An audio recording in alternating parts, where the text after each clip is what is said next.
Boats docked along the North Shore for days or even weeks on end. Walkers and runners call them an eyesore, marring one of the most beautiful views this city has to offer. Other boaters accuse them of bad etiquette and gaming the system, but the Sports Authority concedes it's powerless to make them move. KDKA lead investigator Andy Sheehan looks at the problem of boaters who camp out on the North Shore with no intention of leaving anytime soon. They dock here in the early spring, set up their tents, chairs, and grills, and stay until the summer ends, despite a rule that they have to vacate in 48 hours. Now they're drawing the wrath of pedestrians and fellow boaters who want them to clear out. The North Shore Riverfront Park offers strollers one of the most beautiful views in urban America. But some complain that vista is marred by these boats which stay put months on end, with all the amenities of home sprawling out on the public promenade. Basically are camping out here, huh? Yes.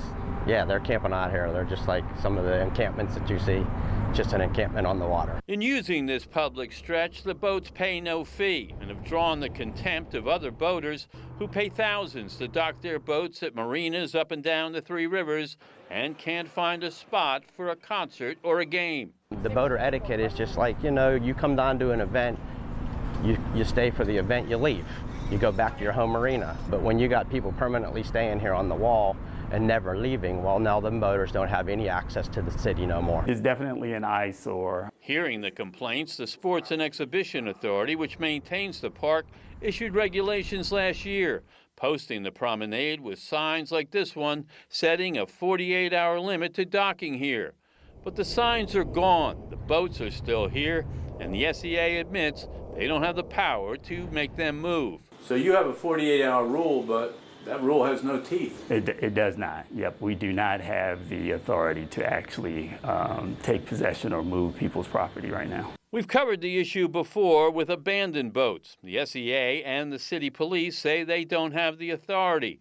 The Fish and Boat Commission, the U.S. Army Corps of Engineers, and the U.S. Coast Guard cite jurisdictional problems. The SEA is looking to the state legislature for clarity, but the situation is as clear as mud. They're just working the system. They're working the system. Yeah, something has to be done, I guess, for them to leave. But until these agencies figure out who does have the enforcement power, these boats will remain, as well as the tension between them and other boaters and the general public. Reporting on the North Shore, Andy Sheehan, KDKA-TV News.